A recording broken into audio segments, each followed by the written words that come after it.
Earth is home to many creatures. Some may even consider a few of them monsters. But what of those more elusive and hidden creatures? The ones we just can't seem to find. Welcome to Monday Morning Monsters.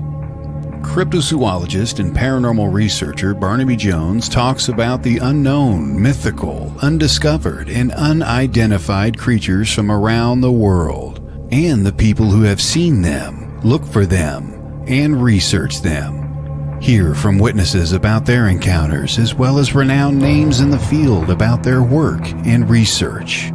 Barnaby is the founder and lead investigator for Cryptids, Anomalies, and the Paranormal Society, based in Wisconsin.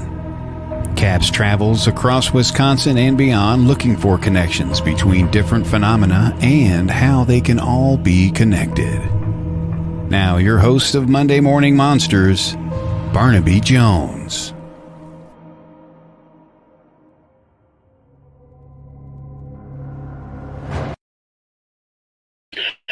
Good morning, monsters. We are live here from a lovely, not too warm day, finally, in the Sweat Lodge here at the CAPS headquarters. So I wanted to welcome you all to the show. I hope that you guys are all doing well. So we have a great show today. If you're interested in Bigfoot history, we're going to take you back to where it all began. Today's guest on the show is Jonathan Easley from the Western Bigfoot Exploration. And he has a documentary out, and it is really cool. I just finished watching it today. It's on YouTube. You can go check it out. But without any further ado, we're going to have him come on here and tell you all about it. Hey, how you doing, everybody? Thanks for having me on. Yeah. Good to be here. Thanks for coming, man. I'm always worried about the show because it's live. Like I do Whispers from the Dark, my other podcast, and it's recorded and people can come anytime they want and record and stuff. But, trying to get interviews and stuff from around the country and that, it's always a little difficult getting everybody on the same page. So thanks for coming on, man. Yeah. I've done a couple live ones and it's like, you got to watch what you say a little bit more. And but it's all good. It's all good. Yeah. Right on. I want to also tell everybody watching that we do have a comment section wherever you're watching. If you have any questions about any of the stuff, because I know we're going to get into some really cool history and some of the people of the Bigfooting world.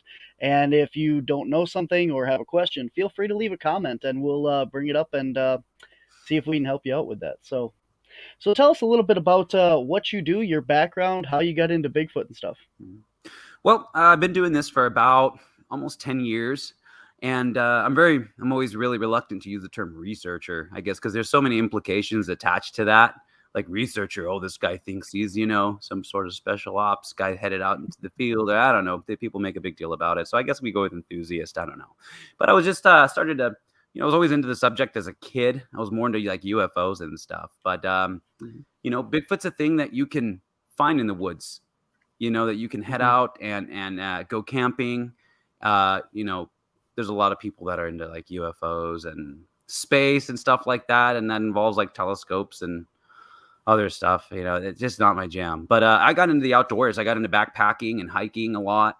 And along came this subject kind of back into my life that, it's something that you can go out, you can discover, you can experience the same things that some of the people that you read about in books experience. And you start finding things out there that when you look for them, you start finding things that are, odd and that other people talk about. And you're like, wow, there's something to this. And the further you dive down that wormhole, the more you find, and you find everything, the crazy people, the sane people, the people that are like, seem like they're on the verge of the discovery. And it's just so cool. But I just been kind of going down the wormhole myself the past 10 years. Cool. So where are you initially from? Like, I know that, we're going to get into the Bluff Creek, California and stuff like that, but I think you were from originally like Southern California and that. Where did you first start researching like the Bigfoot area? Correct. So I grew up in Southern California. So those local mountains, I don't believe that they have any legitimate Bigfoot stories. I've heard a few from maybe a couple decades ago, but as far as, stories in the recent, last 2 decades, I haven't heard anything. And I have friends that have like backpacked every crevice of that mountain range of the San Gabriel Mountains and haven't found much. So I started going up to like the Sequoia area. It's like a 3.5 hour drive to that Sequoia area. And there are reports that, that area has like those, I never seen them, but they have those drawings, those pictographs that are like over 1,000 years old that, researcher Kathy Strain followed up on. And, it's really interesting how they tell the story of the hairy man living in their forest there in the redwoods. And it's part of their creation story. And it's a real animal, like a coyote, a bird, and anything, And there are still sightings in that area. So I went up there. I investigated a bunch of times. I found a few like interesting leads, heard a couple questionable sounds that, I think maybe were vocalizations. And between a few reports that I read, people I talked to, I kind of started to narrow down what I thought was this kind of corridor they use. Then I picked up and moved to Idaho. So yeah, but it's great because that was like a 3.5-4 hour drive to get to these areas, and I can't get to them as often as I'd like to. And while there were other researchers I was aware of there, they're doing their own thing, and they're going to their own spots, and I would suggest certain spots, but they were onto something in their spot. So it's like you got to do your own thing. And I moved up here to Idaho, and I'm starting to just hit these mountains and just talk to random people. And I've already gotten some cool stories. And about, I want to say 2 hours from my doorstep, there was a gentleman who spoke about that he might have seen one run across a mountainside just behind where they were camped. And, that's a lead right there. So I've been hitting that area up, and it's like I said, it's about 2 hours. It's still a little bit of a lengthy drive, especially with these gas prices. But I've been getting up there, and it's the beginning of a long journey, I guess, in these mountains. Very cool. So have you noticed any kind of like patterns of activity, like any certain times when they're like more active in your area or not? No, I haven't. But the thing is that, when you're talking about like, I mean, a lot of people from the, I guess maybe East Coast don't grasp this as much, but like our mountains over here, they get iced over in the winter, and like 95% of the wilderness is just completely inaccessible. It's covered in 10 to 12 feet of snow. So you have those months that are just downtime. And I don't know, I just have a theory. This is just a theory that they must move into some valley, some ice. How easy would it be to move into some isolated valley out in the middle of nowhere where the food stays, and there's no accessible roads and all that, and they kind of hunker down there, and perhaps in the summer months they come out and move around. But it's just really it's just very difficult to get out there in the winter. So it's like, yeah, sure, all the sightings happen in the spring, summer, and maybe fall in certain areas, and in the winter it's kind of like a blackout. Maybe you have a report from like running across a road or something like that. But like I said, the areas that I wish I could go into become completely inaccessible in the winter. So as far as patterns, I haven't picked up on any. I think most of the seasonal reports that we see are more based in just accessibility in the mountains. My guess. Yeah, people aren't going to see anything if they can't get out there either. Yeah, exactly. We have a question over there. Asks, what are some of the things that you take out into the woods when you go bigfooting? Like, what is your equipment and stuff? What should they take? Well, your basic outdoor stuff is always essential. You don't want to get stuck out there or in a wrong situation, or, as I found out this trip, rub up on some poison oak. So all that stuff is essential. But as far as it depends what you want to do. Do you want to have an experience, or do you want to have something documented, which is kind of like, I kind of go for both now. I'm kind of over the point where I'm done having experience. Like, let's see if we hear something. I'm to the point where like you hear something and we're like, dang, did anybody catch that? Did anybody record that? So I would suggest a good audio recorder. They run around $100. There's like one that I'm going to pick up called a Tascam DR5, and they're supposed to be pretty good. I kind of broke out this year and bought a thermal imager, and it's like, it's amazing walking around in the pitch black, looking around. But once again, that's like a $700 expense right there. So if you want to have just an experience, I have this like wood knocker thing that I take. it's like a low pitch wood blocker jam, and that thing resonates all over the place. And I don't know, maybe you'll hear something back. Cameras, definitely, just keep your hand quick on your camera. And but yeah, as far as it gets really expensive very fast if you want to like document something like this, and so depends if you want to have an experience or document, it's up to you. But I think being safe is probably one of the most things, like you touched on the poison oak and stuff, but first aid, because you don't want to be out in the woods and stuff and have something happen or that. I do have a note for on any of the thermal imaging stuff. A lot of people like yourself, are looking for thermal or a cheap way to go. They actually make cell phones now. My phone actually right here has a thermal imager built in. So this is by AGM, and it has a thermal GM, imaging camera. It has a night vision camera built into it. And it also has a massive flashlight on the front of it. And this is about $700 on Amazon right now. wow, And it's not really, really high quality thermal imaging, but it is high quality. You can also get little adapters that plug into the bottom of your phone, whether it be Android or Apple.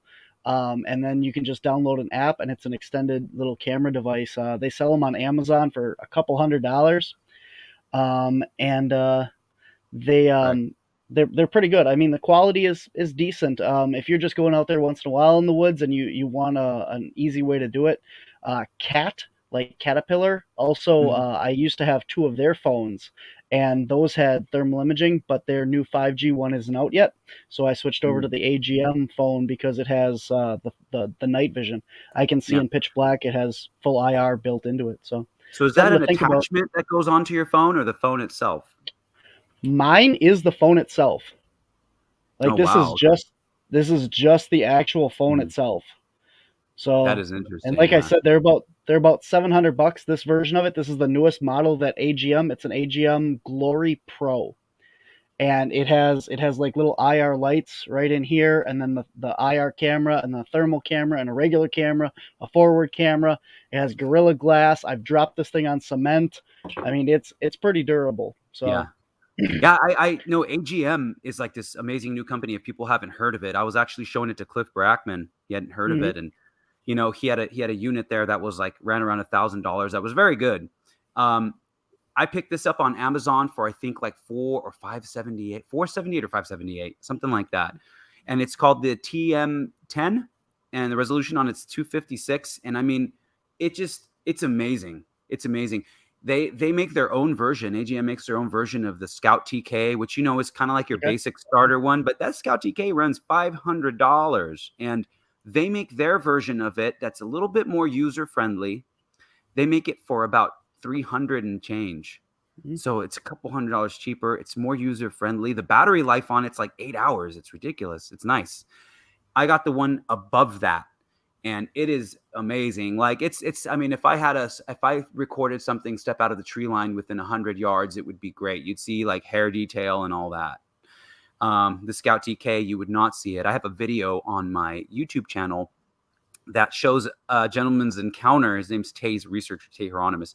He had an encounter years ago, 2016, I believe, and he recorded what he believes was one. He and his buddy were out there in the Los Padres National Forest near Southern California. I guess you could call it Southern California, a place that I never thought that Bigfoots would be. He recorded one at a range at about 100 yards, and unfortunately, it was just this little blob. But you do see it sit there and watch for about over like 2 minutes. Then it stands up and turns and walks away. And it's like if the technology was available then, as it is now, like we would have been singing a whole nother tune here, Mhm. because I mean, all he recorded was a blob stand up and turn. And while it does make sense and it is interesting with the encounter, and along with the eyewitness testimony, his buddy Austin that was with him that saw the yellow reflective glowing eyes. It's pretty damning. It's pretty neat, but the footage itself is not great. But if you factor it all in together as a whole, it's neat. But that's a Scout TK 100 yards away. We've come a long way in technology. So hopefully more people start picking these up and, heading out in the middle of the night like crazy people and trying to record something and get lucky. Yeah, a lot of people say, like, well, we, you have this thermal image and nobody knows what it is. Like you said, it's a blob, and people take that on its own. But as you said, they're not taking into consideration. Well, you found footprints that day. You heard a wood knock. You heard a howl. You've had recent activity. Somebody saw one cross the road, and you have all these things in that area, and then it doesn't just become a little blob squatch on the thermal, and you can put all this evidence together. It's a lot No, more correct. credible. I always Yeah. cite it like this. I say, with every piece of data of as far as photography goes, there's two sets of data. There's the data that's photographed or videotaped. Okay, then we can analyze that all day. But the second set of data is behind the camera. Mhm. So who is this person who filmed it? What were they doing out there? Why did they have the camera in their hands? What time of day was it? Why did they pick up the camera to start filming?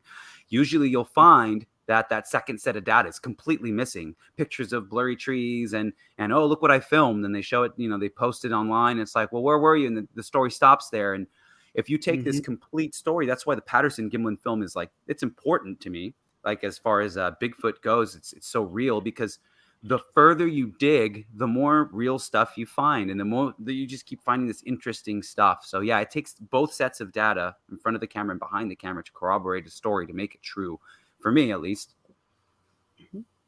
Well, let's dig right into this. So, for those of you, if you're interested in the Bigfoot topic, if you're watching this show, hopefully you already know who Roger Patterson, and Bob Gimlin are. But there's a lot more to the story even before the film was shot. And we take back to the construction site, I guess, and even farther if you want. And let's kind of get into a little bit of the history there. Yeah. So I mean, you can kind of start it, I guess. Thousands of years ago, you had the Hoopa, the Yurok. And it's part of their culture. Bigfoot is part of their culture. They call it the Oma.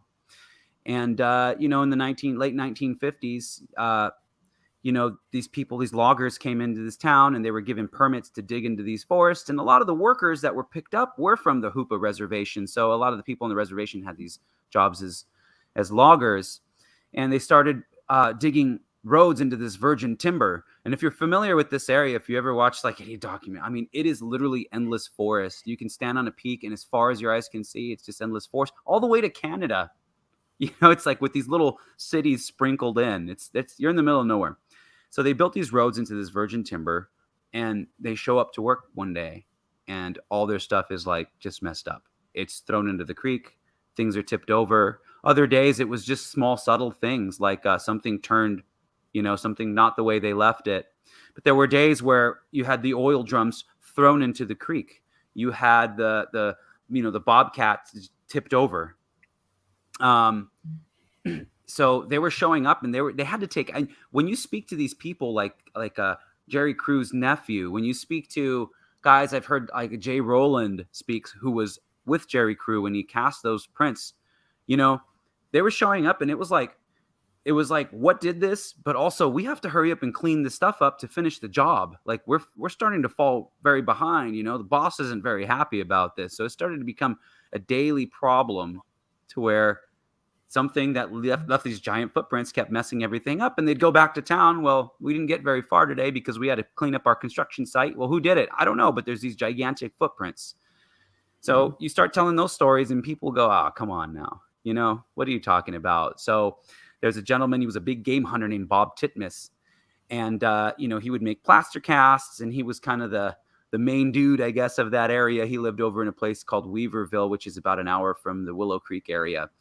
And Jerry Crew had been in contact with him. He said, "Listen, how do you make a plaster cast?" And, he thought, as Carl Crew tells it in my documentary, he said, he says, "Oh, they're probably just punking you." He says, he says, "No, it's not possible. I mean, these footprints go down into a ravine. They go all over the place." So you got these like real people, these construction workers that are just trying to kind of solve this mystery.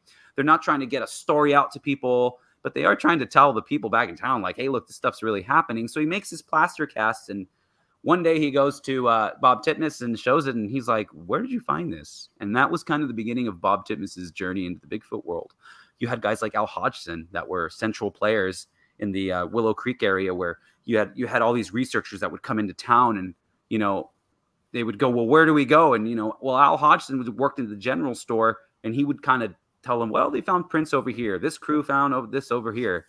So he would get these stories, and pretty soon you had this little like unofficial kind of research group working together that, they were the only ones that knew about it until the Humboldt Times interviewed Jerry Crew, took that famous picture of him. The AP press picked this up and it went nationwide.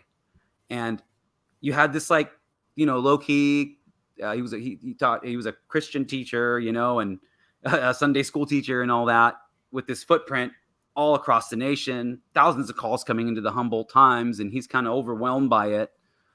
You had this influx of like popularity and researchers coming into the Willow Creek and Bluff Creek area trying to find this thing. All along, you had construction crews. You had a gentleman who was a millionaire named Tom Slick, started an entire operation where he went out and, if you or me had like $50 million or something like that, right? We'd probably do the same. We'd hire all these who are the best researchers and let's put them all in Willow Creek and let's find this thing. And that's what this guy did. He brought in Renee DeHenden.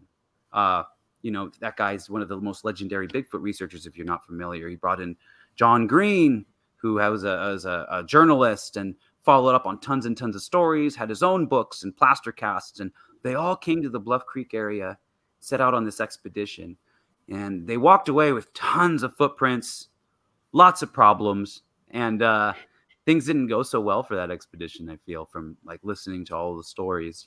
Some guys like left and were still getting paid, and Tom Slick found out later, and so you had this like explosion of Bigfoot activity, this influx of people coming in, and you have all these stories.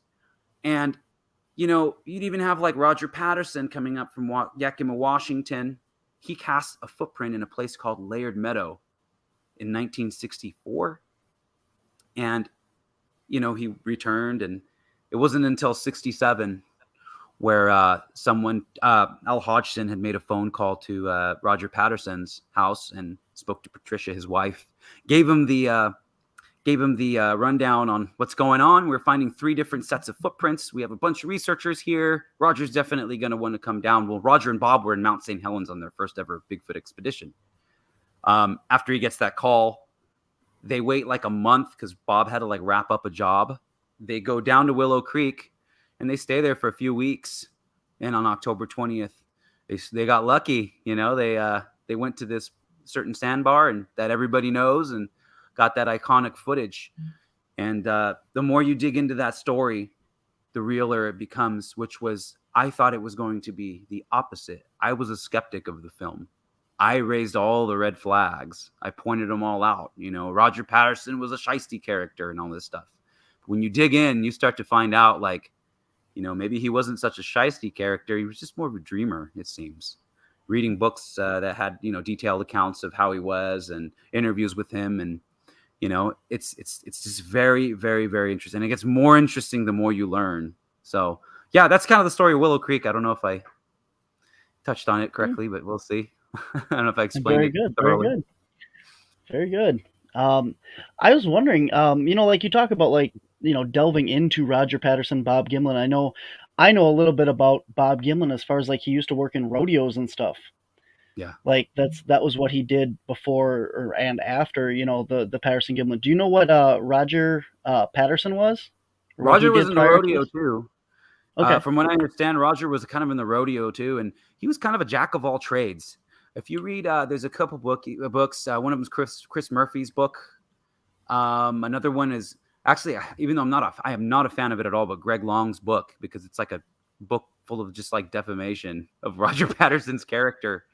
But you do find out a lot about Roger Patterson and a lot of the details behind it. And, he was always coming up with like games, like little tricks and knickknacks you can sell. He was trying to do like a pony ride at the fair, that you go to the fair and ride the ponies, and he runs it and he gets contracted by fairs. So he was always an out of the box thinker, a dreamer, and he would always borrow money from his rich brother-in-law, Mr. Diatley, who owned a construction site. And that's how he got a lot of his expeditions funding. He was a very, very charismatic guy. If I have a feeling if I met him, you'd either like him or dislike him, because he was just so into what he was doing and he'd sell you on it. And he sold his brother-in-law on it because his brother-in-law would fund his little expeditions, even though he wasn't a believer in Bigfoot himself. But so yeah, it was both of them were very, very experienced horsemen. Bob Gimlin was actually very respected in the entire region. He could like break in any horse. He could ride horses into places that most people couldn't. So he was like the guy to have with you on an expedition, and Roger knew that. And he lived just up the way from him, and Bob Gimlin would go ride in the mornings and sometimes run into Roger right in front of his place, and they'd start chit-chatting and listening to Roger's eyewitness accounts on his radio, on his cassette tape that he would record people on. And that's how he got him to go on expeditions. That's how he talked him, and he suckered him into it. Cool. So you've obviously been out to the Bluff Creek area, the Patterson Gimlin film site, and all that stuff. Laird Meadow, Louse Camp. So in relation to all this, because this is all kind of like right there where this all happened, the actual construction site where Jerry Crew, I think, weren't they building a bridge or something? Yeah, they were actually building the whole road in. Yeah. Yeah. So there's supposed to be a bridge that Jerry Crew actually helped build, or the people. Have you been there? Do you know how far that is away from the PG film site? Yeah, I want to say, oh boy, maybe traveling on a road, maybe 6-7 miles from the PG site. Okay. It's only about, I don't want to say half mile to between a quarter mile and half mile from Louse Camp. It's very close. And if you aren't familiar with Louse Camp, it's kind of well known amongst Bigfoot people because it's where Tom Slick set up that whole operation. And it was just like, all these Bigfoot researchers there at this place called Louse Camp. And then, well, anyway, Jerry Crew's site, yeah, that bridge is still there, and you can walk right across it. You can drive across it, and it's there. It says 1958, and it's kind of neat to see, that was the year that he found those footprints.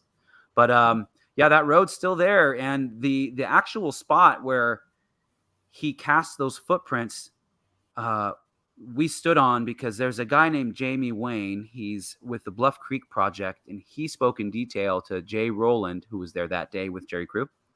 And he said it was about 150 feet from that bridge. And so it's kind of neat. You get to stand in the exact spot where Jerry Crew cast these footprints. You literally get to stand. This is the thing about Bluff Creek, and we'll get into this, but it's like it's like an outdoor museum if you know where you're going, because it's like you're standing in the exact spot where the word Bigfoot was created, and it's just kind of cool.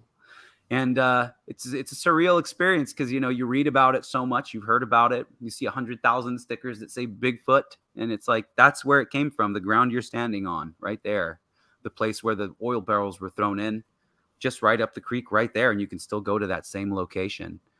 And through passing on these stories, more and more people that are interested in it can go to these spots. It's like a museum. It's really cool. Mm-hmm. Yeah, I was wondering, obviously, because, if we're looking at like behavior and stuff, because a lot of the people that, research, we're done with the whole fact of, is Bigfoot real or not? Like, I've had experiences. I don't doubt that these things are out there. So now it's more of finding like the patterns of where do we find them, the movement, what are they eating, et cetera, et cetera. So I was always wondering how far away, where the footprints were originally seen and taken, the Jerry Crew stuff versus where the Patterson Gimlin site was. So you're saying it's only like, a couple miles. Correct. And, it's like this, it's tough to date stuff. Like if you go back to the 50s, 60s and 70s, these guys all pulled all these reports from there. Well, these places change, there's landslides and, you can't drive to the same place. Like back then, the Patterson Gimlin film site, you used to be able to drive up to it. Roger and Bob were on horses on a road, and you can see the remnants of the road still, but you can't get to that road anymore. You have to stop about 1.5 miles above the film site and walk down now. And just a few years ago, you were able to drive down to the creek. So this is an ever-changing environment. And, are those patterns still the same? I think they are, because the things that we experienced, it was surreal. I use that word again, because it's like we were literally filming. I was filming the gentleman named Jamie talk about that. Oh, this is where they found the prints. And in the background, his dog, another guy, he's actually from Wisconsin, Ron. He was there with his dog, who's hiked like the entire Appalachian Trail, starts freaking out, tucks into a bush, will not come out. He had to make a leash out of my belt to pull the dog out. Now, mind you, 2 minutes before that, me and a gentleman who I had never met before. He was there with a guy named Ken Gerhard, who's been on a few expeditions and a few TV shows and whatnot. And he has a pretty good book out. But he was there with me. We had literally just started talking like, hey, how you doing? Oh, I'm so-and-so, so-and-so. And then we started listening to Jamie. And we both heard wood knocks down in the creek. Not like something falling, some rock or something like that. They sounded pretty like deliberate. And we were like scratching our heads like, did you hear that? Then the dog starts freaking out. And then we had to drag the dog back to camp. Then a guy records a whoop. It's on the Small Town Monsters documentary, Bigfoot in Bluff Creek. He records like this yell in the woods. So it's like, these are the same areas, and we have experience. We've had experiences in those same areas. So, we start looking at the terrain and, the same ridge that goes from this place called Layered Meadow, which I mentioned, Bob Titmus and Roger Patterson had found tracks there and cast them. You follow that road up and it leads to Louse Camp. You follow that road up that goes past Louse Camp and it leads to the Jerry Crew prints. You follow that road all the way up and you get to above the Patterson Gimlin site. So it's like you have this kind of corridor, I say corridor, but it's more ridge lines. These ridge lines that have still had activity back then and still have activity now. So I don't know. Are they in the same places? We think so, but we didn't follow it for those reasons, but it just kind of happened that way. And in that sense, it's really cool. Definitely. Well, we have to take a quick break here for our station updates, and we will be back in just a minute, and we'll talk more about your documentary and some of the stuff that you had happen up there, and we'll be back with Jonathan Easley. Cool.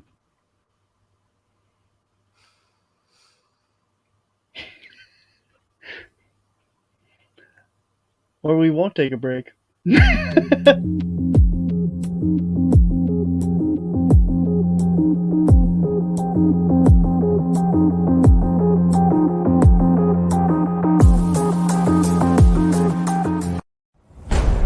The unexplained. It's all around us and usually supplies more questions than answers. You need answers. You need Cross Country Paranormal. Founded by Benjamin Young, CCP seeks to train, educate, and mentor anyone that has a passion for the paranormal. CCP is building a network of teams and investigations across the country, and all experience levels are welcome. Learn more about CCP on their website, ccpinvestigations.com, where you can find frequently asked questions, check out their equipment, follow their latest events, and of course, shop. Visit them now at ccpinvestigations.com. That's ccpinvestigations.com. Cross Country Paranormal. All are welcome. All are family.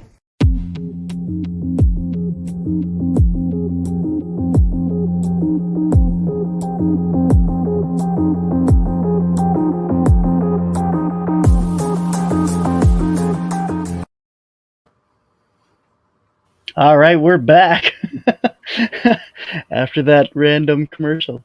All right, thank you. I did put a link in there for the actual AGM Glory Pro if anyone was interested, and that's the phone that I actually have. The other one that was shared is a different version of it, but the that one is TM10 Snapdragon or something. But yeah, that's the one that I have. Oh, it does say Snapdragon. I don't know.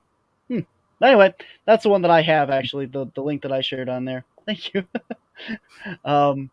So yeah, Jonathan Easley is back with us here from the Western Bigfoot Exploration, and you have a whole YouTube show, correct? Like you have a whole YouTube channel, and I think I got like 5 or 6 videos on there, something like that. And a lot of them show the Patterson Gimlin's film site, the surrounding areas, and just strange things that happened in that area. But I am expanding. It's just that the past couple years I've driven out to that area, make the 10-hour drives, whatever it is. And hopefully it provides you a lot of information. You do a lot of learning. I'm kind of big. I spent like over $4,000 on new camera equipment and learned how to use it and all, and try to make a nice cinematic video for everybody to sit down and grab some popcorn and watch. Definitely is really cool. I just watched it today before we went live here. It's very interesting to get to see you guys out there and on location and stuff, and get to see that a lot of people, like myself included, you were talking about how things change out there. So Mhm. when you're looking at the PG film site, it's a beach, or like this like riverbank and stuff. And I knew this, like I'm a big fan of Bigfoot and Beyond with Cliff and Bobo, and so Yeah. I mean, like, the history of Bigfoot is just hammered into you from that show, and everything you could possibly want to know. So I already knew that the film site is not a beach anymore. It's more Mm. wooded and stuff. So can you just kind of talk a little bit about that, and like how the site has changed, and the Mhm. site in general, how they found it? Because I know you've worked with the Bluff Creek, uh, what Project. is it called? Bigfoot. Yeah, the Bluff Creek project. I'm gonna Mhm. pop your um, documentary up here in the links for everyone while you talk. So just so you know. Oh, thanks. Yeah. Yeah. So, the film site was lost for many years.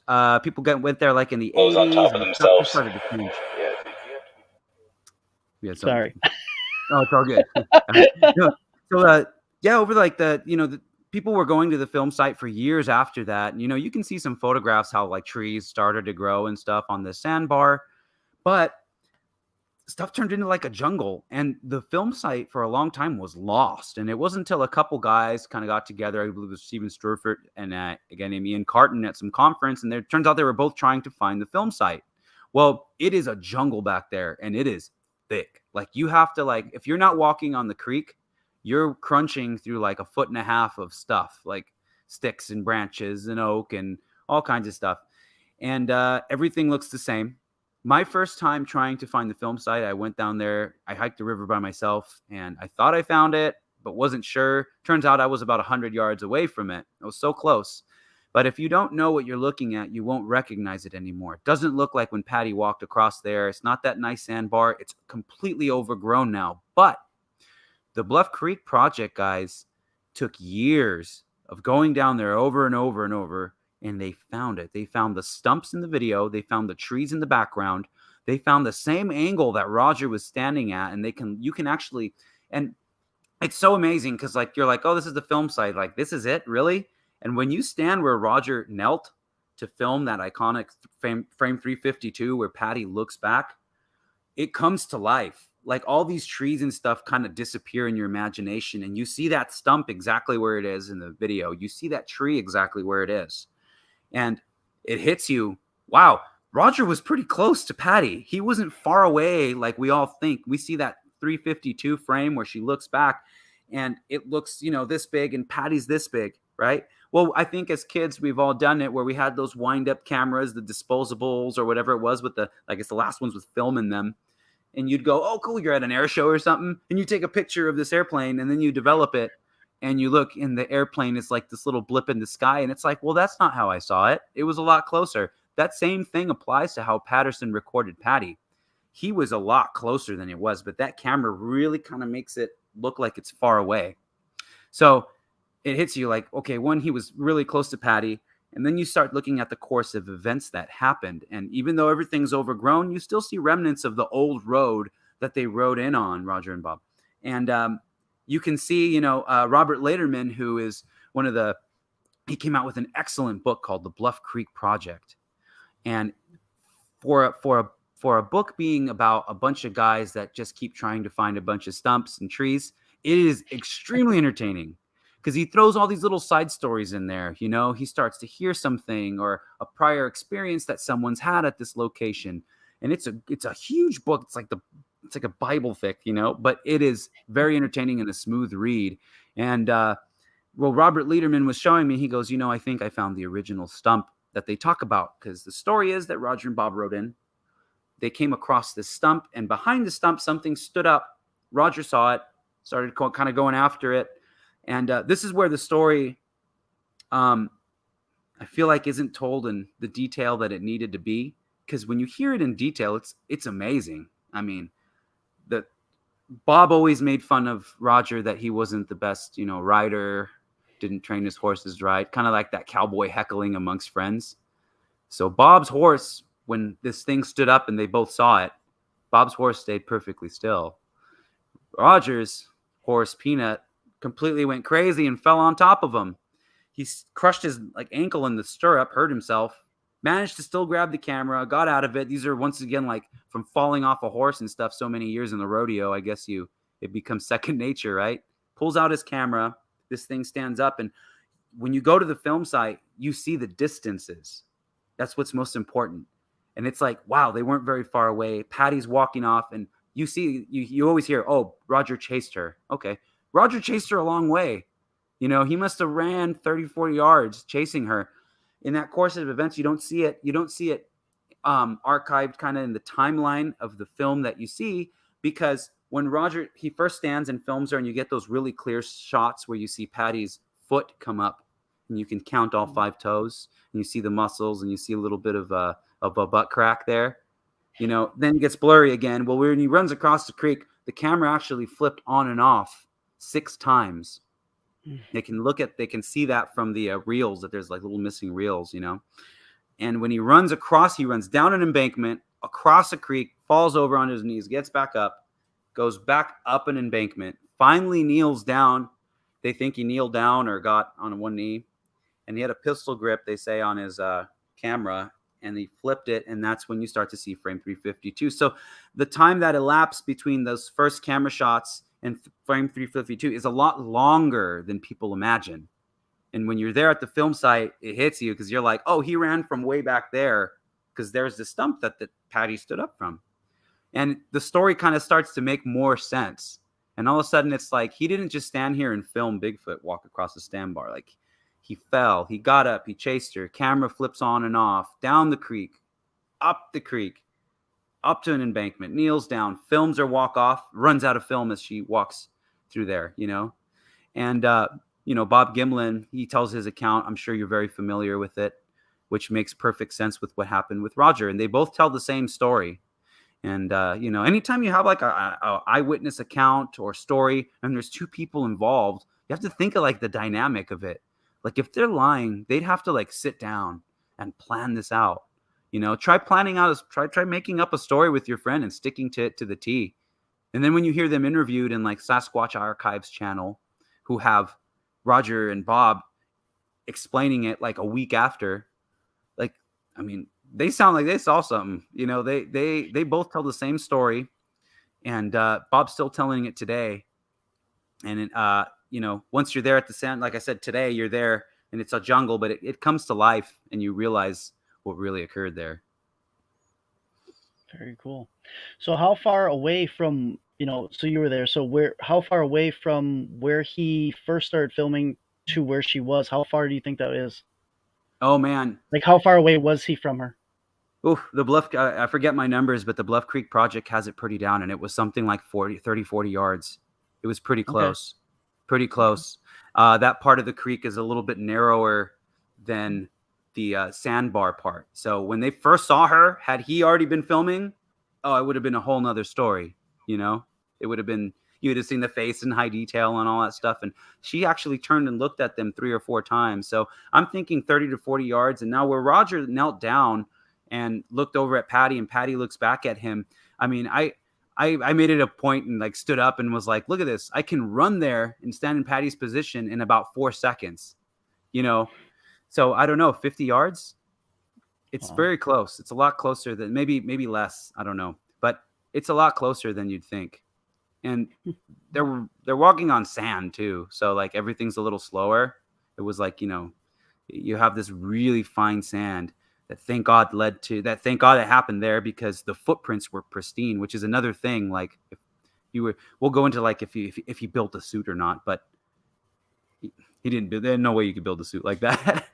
But it left footprints too. It left highly detailed footprints, you know, that show all the same anatomical structures that are collected in all the other footprints. You know, I got to go to Mildrum's lab recently, and it's like you're looking at footprints from all across North America and even other places in the world. And it's like an anatomist fly around the world in different decades and plant these same footprints that come in different sizes that show the same anatomical formations, and then the same anatomical formations that Patty left. So it's like, it's just too overwhelming of realism to be fake. So cool. So the Bluff Creek project actually has a plaque or a sign or something where this is now, correct? This recent time that I went there, we didn't go to the film site. We went everywhere else. And the Saturday we were supposed to go to the film site, and this is kind of the story I told you, that Bluff Creek kind of chewed us up and spit us out this time. So one of our buddies, Ron Reed, he's been doing this for a few years now, and he's from Wisconsin actually, so hometown guy from your section of the states. But his engine blew up. He tried to go down to a little thing called Bigfoot Days, and we had to go kind of rescue him and unpack his car and figure that out. So we didn't go to the film site, but they do have this little platform there where you can stand and see where Roger filmed frame one. And they're still trying to figure out what they want to do with the film site. Do they want to make it a historical site? Do they want to see how they can go about it without completely like ruining it to where it becomes like a Disneyland thing where people come and, last thing you want to see is people have already carved into the tree a little bit here and there, and you don't want to see stuff like that. But then again, you do want to share the film site with people because it's important to a lot of people and their kind of enthusiasm about Bigfoot, So yeah, there's this little platform built there. So if you go there today, it's extremely hard to find it's very hard. I just throw out a warning there. It is rugged terrain there. And there's no signs that say Patterson Gimlin site this way. You have to investigate it and learn and print out maps off the internet. There's like Steven Strawford's website that has a map that'll show you how to get there. And even then, I didn't find it. So yeah, be careful when you go there. Yeah. So there's the PG Trail. Does that actually go to it, or is it just get you near, or is it just what it's called? The PG Trail is you park at a place called the Berm, and it's right above the film site. And it's almost like frustrating because you can walk just a few feet down from that Berm campsite, and you look down and you can actually see the film site, a piece of the film site. But you have to walk 1.5 miles all the way down this gigantic switchback to get there. And it's not that hard of a hike if you're a hiker. If you're a little bit out of shape, you could probably make it. They've had people that Bob Gimlin hiked down there. It took him a few hours, but he went down there in the past couple of years. And that once you hit the bottom, there's a sign called the PG Trail. Hopefully it's still there because my first time somebody shot it off. Somebody shot it off with a gun. And I walked right past that and took the creek, and it was just like the most savage route. But there is a little trail that the Bluff Creek guys kind of stomp down and, move trees out of the way, little trees out of the way and stuff. And you can kind of make your way, but you do have to cross the creek a couple times. So yeah, about 1.5 mile hike and you'll be there at the PG film site. Can you follow the creek? I mean, it's probably not the best idea, but you can follow the creek. Yeah. And it's either the trail or the creek, but walking in between that stuff is very, very, very thick. So yeah, you can follow the creek, and everybody gets to those first gigantic big logs and thinks that's it. And it's not. You got to go about 100 yards past that in the next bend of the river, and then you'll find it. Very interesting. It's definitely something I would, obviously I want to go do and then check out and stuff as well. But like anybody that's interested in it, like you said, it's a living museum, and that's something you don't get to see very often. The history of stuff like that. So. Exactly. Cool. Yeah. It's a best documented Bigfoot encounter of all time. It has footprints, it has film, and you can go there and see it today. So pretty cool. Very cool. Very cool. So what else have you researched? Where else have you researched? And I know you're like in Idaho or Right. Iowa. Idaho. Idaho. Yeah. Idaho. Yeah. I'm in Boise, Idaho now. And we got our local mountains here. So the local mountains here, it's still kind of like a egg I just cracked open. And, I'm that guy that goes to the mountains and, strikes up conversations with everybody. And then once I feel comfortable enough, I'll be like, you ever see anything strange around here? And some people go, well, what are you talking about? And some people kind of light up and go, well, yeah, I have a friend that saw something, or I heard something once. And this is in correlation with I use the BFRO. When you go to the BFRO's website, you're going to read reports, and some of them just sound like, maybe this person saw a bear, maybe this. You can use your own judgment, and some of them sound very real. And there was a very good account that was taken up here of a gentleman on a motorcycle. He was on his dirt bike riding through, and his wife was on an ATV behind him. So they were riding, and something crossed the road right in front of him, and he saw it plain as day. I mean, daylight and everything, high detail, kept going, pulls over, and then his wife comes up to him, and she's like white in the face, and she's like, "Did you see that?" Once they put the story together, it ran across the road. He saw it. He kind of just booked it and then pulled over, waiting for his wife. And then it ran back across the road in front of his wife, thinking that this dirt biker, was gone or whatever. So you have a couple that saw the same thing, no interest in Bigfoot, and saw this thing, and they were like, they're certain it looked like a gorilla man run across the road. So I said, I'm going to start there and expand. I talked to a gentleman that runs a small resort up there. When I mentioned Bigfoot, he started, oh, well, my wife thinks she saw one with a kid, and he's kind of started thinking about his words and what to use. And I'm going, okay, this sounds like there's a story here. He goes, we might have seen one right behind here a couple weeks ago. I go, what makes you say that? He goes, well, I think it was a bear. I go, okay, well, what made you say it's a bear, and what's making you tell me this story? He goes, well, me and my wife thought it was a hairy guy just running across, and it ran quickly, and we both thought, wow, that looked like a guy running and, dressed in something, run across this hillside here. And I said, but then I sent my brother-in-law up there, and he went up there on his ATV, and he found fresh bear scat. So we think it was a bear. I go, well, what did you see? He's like, it looked like a guy that ran and covered in like some suit or something. Okay. So this is the beginning of my, research into this area. And I feel like it's a great area. Aside from Bigfoot, it's beautiful. It's a place I'm going to definitely take the family to camp to. There are some areas that are extremely isolated. I recently went up there just last week, a few days ago, actually, with Ron Reed and a guy named Tate Hieronymus, who we were just in Bluff Creek. And then we were in Oregon, and then we went up here. So we were up here. We didn't hear. We actually, one night, we think we heard what sounded like a wood knock. We're not going to say, oh, sure, it was a wood knock. But it was a moment where Tate went, shh, I think I hear something. And then we hear, pow, off in the distance. So, it was like maybe midnight. We picked up all our equipment and went running out there trying to look for whatever it was and tried to be nice and quiet. And didn't see anything. A lot of elk up here. Wolves, coyotes, bear, a lot of that stuff. But we didn't. We saw sign of all that, but we didn't see anything yet. So I'm still working on this area, but good things to come. We'll see. Very cool. And now you got a thermal imager too, so you're all set for there. And oh yeah, that's a nice toy to have, and it's a game changer. I think that's the way that lots of people have recorded them with thermal imager. The quality's not great, but the quality's getting better and better and more affordable, and it's going to just get better and better and better. And I got a guy named Damon, a friend of mine. He's up in Spokane, but he went to Bluff Creek with us, and in my next video, we'll talk about that. But he got some footage off of a drone. He has a thermal imager on a drone that he flies around, and I don't know. At times it looks like a deer, at times it looks like a bear, and at other times it looks like what you would think Bigfoot looks like. So this is all in correlation with other stuff that we documented in that area. So we'll see. But like, you got thermal imagers on drones now. You got thermal imagers on your phone. Some people, he also rigged one up to be part of his dash cam. And you're driving at night, and you got the third recording whatever you're seeing. Something steps out on the road, and that's it. You got it. It's great quality. He has one of those Seek thermal images, which it's attached to your phone. So they're pretty decent. Yeah. That's cool. I want to get one for our van, mounted on the outside, and then have a little monitor inside for it. Yeah.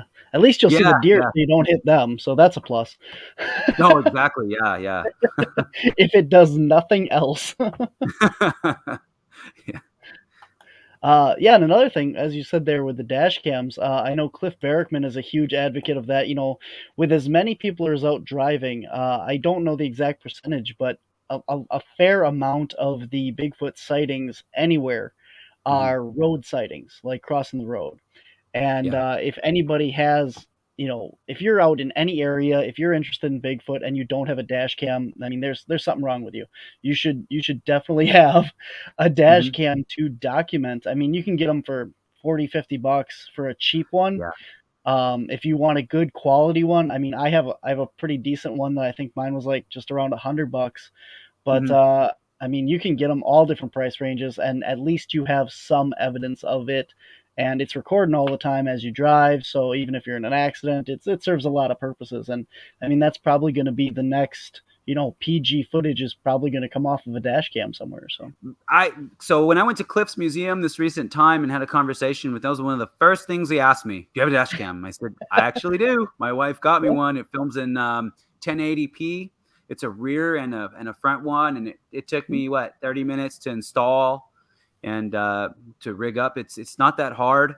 And you know what? I mean, I saw 3 or 4 deer, up there when I was just driving those roads. But you're right. And the thing is too, is like, man, I always think about the back. I'm always checking my rear view mirror, when I'm driving up there, because, something's going to obviously wait for you to pass by, then cross the road, which happens with, I saw a bear do that. I didn't record it, but I saw a bear do that last trip before I had a dash cam. But yeah, dash cams are super useful.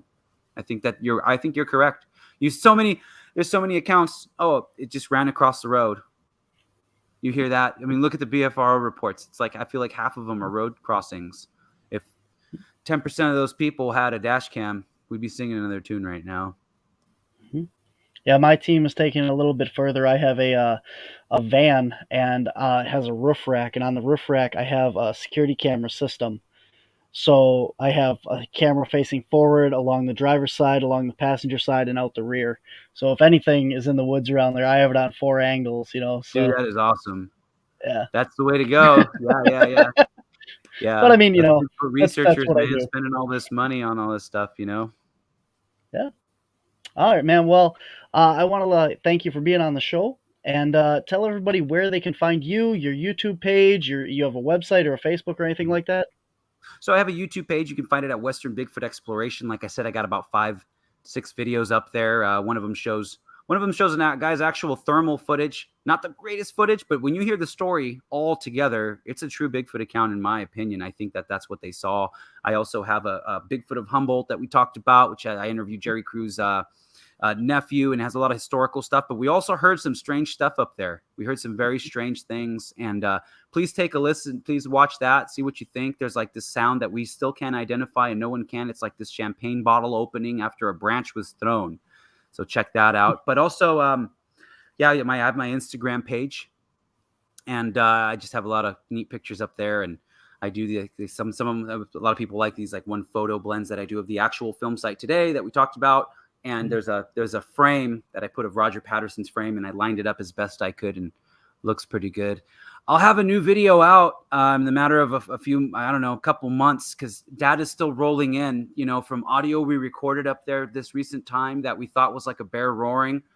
Sounds like not a bear roaring, according to somebody that analyzed the audio recently. It's on a spectrum that's not in line with a bear. We pulled footprints. There's footprint casts I'm going to show from that we found that we were up there during one of our night investigations. The most compelling thing is that Ron, the gentleman from Wisconsin, we were walking around and we found hair in a tree in a very strange place where there was a tree break and hair attached to it. We took all the samples. Another gentleman went up and took a sample as well. We went to the Bigfoot Museum and ran it under a microscope. Most of the ones we got on our behalf were bear and marten, and we had one hair that was unidentifiable. It has no medulla. It tapers strangely. It might have a fraction of a medulla, but even that, it's unidentifiable. It was weird.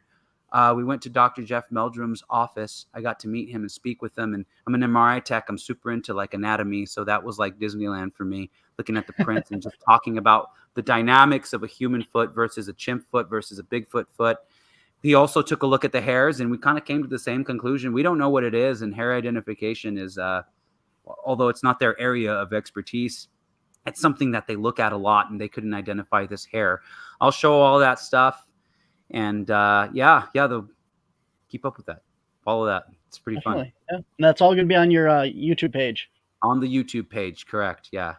Awesome. Yeah, we got the link over there for you. Anybody that's watching on Facebook, the link is right there for you to check out. And make sure you go check that out. Western Bigfoot Exploration. Is that that's what you search on Facebook then too? You'll find that?